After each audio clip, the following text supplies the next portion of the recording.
पिशाचिनी रूप। श्वेता और नीरज अपनी बेटी के साथ सिटी से थोड़ा दूर शांत से इलाके में रहा करते थे। सब कुछ अच्छा था, लेकिन एक दिन नेहा छत से नीचे गिर गई और उसकी मौत हो गई। लेकिन उसी वक्त उनके पास एक आदमी आता है और कहता है, अगर अपनी बेटी को वापस पाना चाहते हो तो रात के वक्त इस पते पे आ जाना। तुम पागल हो क्या? देख नहीं रहे मेरी बेटी मर गई, वापस कैसे आएगी? वो आदमी बिना कुछ बोले ही वहां से चला जाता है और रात होते ही श्वेता के कहने पर नीरज अपनी मरी हुई बेटी की लाश लेकर उस आदमी के पते पे आ जाता है। मुझे पता था तुम लोग जरूर आओगे। क्या सच में मेरी बेटी वापस आ जाएगी? हाँ, मैं तुम्हारी बेटी को जिंदा कर तो दूंगा, लेकिन ये सब एक तंत्र विद्या से होगा और तुम्हें अपनी बेटी को हर महीने में एक बार किसी जानवर का खून पिलाना होगा। अगर एक भी बार आप चूक गए तो इस लड़की के शरीर पे पिशाचिनी अपना कब्जा कर लेगी। आप बस मेरी बेटी को जिंदा कर दो, बाकी सब हम कर लेंगे। तांत्रिक अपनी विद्या से नेहा को जिंदा कर देता है। नेहा उठकर श्वेता और नीरज के गले लग जाती है। ये देख दोनों बहुत खुश होते हैं और नेहा को लेकर वापस चले जाते हैं।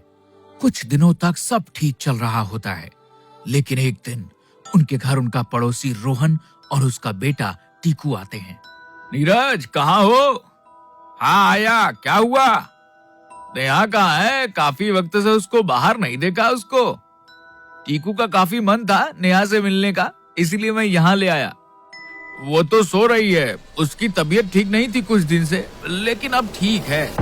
तभी रोहन का बेटा भागते हुए नेहा के रूम में जाता है और नीरज और रोहन भी उसके पीछे जाते हैं, जहाँ सच में नेहा सो रही थी। ये देख रोहन टीकू को लेकर बाहर आ जाता है और नीरज से माफी मांगते हुए कहता है, सॉरी यार, असल में टीकू कह रहा था कि नेहा छत पे से गिर गई और उसको कुछ हो गया है। नहीं तो ऐसा कुछ भी नहीं हुआ है, नेहा बिल्कुल ठीक है। हाँ माफ करना, टीकू शायद ऐसी कहानी बना रहा होगा। वैसे चलो कहीं बाहर ट्रिप पे चलते हैं, काफी वक्त से आप लोग भी बाहर नहीं जा रहे हैं। हाँ बिल्कुल, कल ही चलते हैं। इसके बाद रोहन वहाँ से चला जाता है। तुम्हें पता है ना तुम क्या कर रहे हो? अगले दिन रोहन, टीकू और पूनम तीनों मिलकर नीरज के परिवार के साथ एक हिल स्टेशन जाते हैं, जहाँ कार में नेहा बिल्कुल चुपचाप होकर बैठी थी और अचानक ही नेहा टीकू के पास जाकर कहती है, टीकू मेरे पास आओ, तुम्हें कुछ बताना है। जैसे ही टीकू नेहा के पास गया, नेहा की आंखें लाल रंग में चमकने लगी और फिर नेहा ने जोरों से टीकू का कान काट दिया था और टीकू के कान से बहुत तेजी से खून निकलने लगा और टीकू जोरों से रोने लगा। तभी रोहन भागता हुआ आया और कार खोलकर टीकू को बाहर निकालकर कहने लगा, क्या हुआ टीकू, तुम ऐसे क्यों रो रहे हो? पापा पापा पापा, वो नेहा ने मेरा कान काट दिया और खा गई। बेटा ऐसे कैसे हो सकता है? नेहा तो कब से हम लोगों के साथ बाहर बैठी हुई है और कौन से कान काटने की बात हो रही है? ना तुम्हारा कान काटा है और ना कोई खून है। लगता है तुमने कोई सपना देखा है। नहीं पापा, मेरी बात सुनो, सच में वो नेहा नहीं है। तभी वहाँ नीरज नेहा के साथ आता है और नेहा अपनी आंखें लाल करके टीकू को देखती है। रोहन, आज हमें यहीं आसपास कहीं रुकना होगा क्योंकि गाड़ी में कुछ खराबी आ गई है, वो मैं कल सुबह ही ठीक कर पाऊंगा। अच्छा कोई बात नहीं, चल देखते हैं। वो सामने घर में रोशनी है, जरूर वहाँ कोई ना कोई तो रहता ही होगा, उससे मदद ले लेंगे आज रात के लिए। हाँ चलो चलकर देख लेते हैं। सभी लोग उस घर की तरफ को जाते हैं। सुनो, आज हमें नेहा को बाहर लेकर नहीं आना चाहिए था। आज उसको हमें देना ही होगा, वरना न जाने क्या होगा। तुम चिंता मत करो, अभी उस घर में चलकर देखते हैं, कुछ न कुछ जरूर होगा। जैसे वो लोग घर पे पहुंच जाते हैं तो उस घर में कोई भी नहीं था। वो लोग उसी घर में रात काटने का सोचते हैं और वहीं रुक जाते हैं और थकान के कारण सभी लोग जल्दी ही सो जाते हैं। तभी एक खौफनाक पिशाचिनी का रूप नेहा के पास आती है और नेहा को मारने ही वाली थी कि तभी नेहा की आंख खुल जाती है और वो पिशाचिनी गायब हो जाती है। तभी बेड के नीचे से एक हाथ नेहा को इशारा करके नीचे आने को कह रहा होता है। नेहा भी डरते हुए बेड के नीचे जाने लगती है लेकिन तब वो बेड के नीचे दिखती है, वहां कोई नहीं था। लेकिन जैसे ही ऊपर आने लगती है, तभी वही पिशाचिनी नेहा को अपनी तरफ खींच लेती है और उसके शरीर में घुस जाती है और नेहा जोरों से चीखती है। माँ! नेहा के चीखने की आवाज सुन श्वेता की आंख खुल जाती है, लेकिन श्वेता देखती है कि नेहा उसके साथ सो रही है।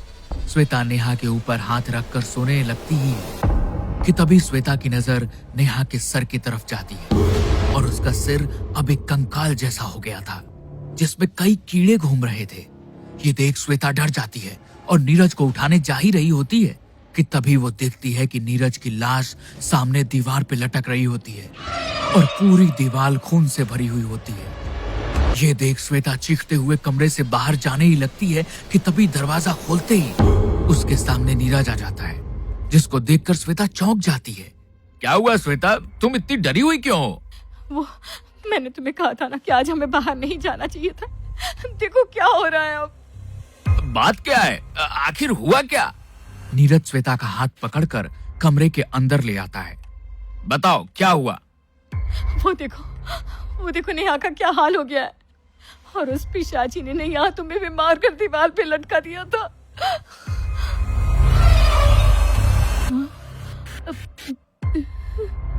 कैसे पागलों वाली बातें कर रही हो? मैं यहाँ सामने खड़ा हूँ और वो देखो नेहा सो रही है और दीवार पे तो कुछ भी नहीं है।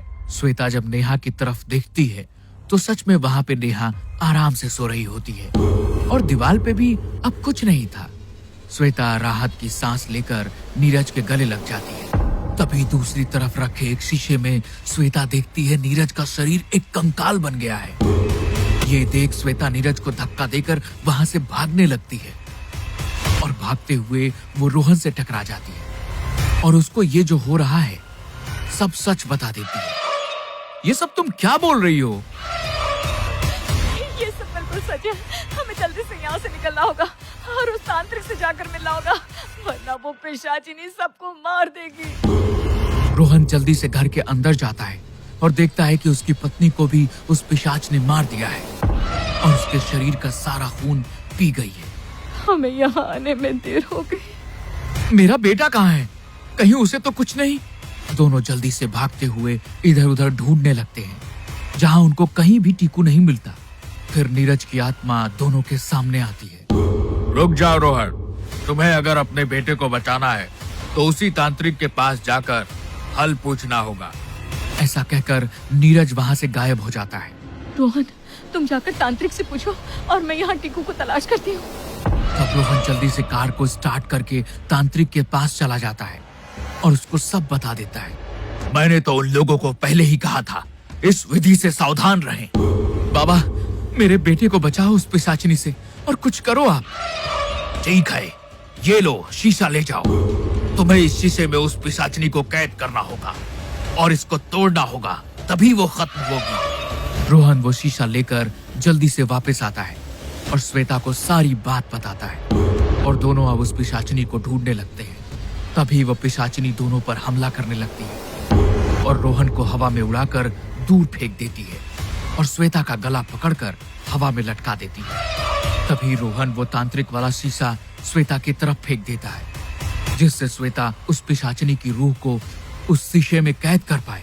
लेकिन वो पिशाचिनी की रूह शीशे में जाने से पहले श्वेता का हाथ पकड़ लेती है और उसको भी शीशे में खींचने लगती है। रोहन, हमारी वजह से तुम्हारे साथ ये सब हो रहा है, तो इसकी सजा भी हमें मिलनी चाहिए। तुम्हें अब इस आत्मा को हमेशा के लिए खत्म करना होगा। नहीं श्वेता, तुम हिम्मत रखो, ऐसा मत करो। लेकिन तभी श्वेता भी उस शीशे में कैद होती है उस पिशाचिनी के साथ। अब रोहन शीशे के पास आ जाता है और श्वेता को कैद देखता है, लेकिन उसकी मदद नहीं कर पाता और ना चाहते हुए भी रोहन उस शीशे को तोड़ देता है, जिससे उस पिशाचिनी का माया जाल खत्म हो जाता है। और तभी वहां रोहन का बेटा भी एकदम ठीक ठाक आ जाता है।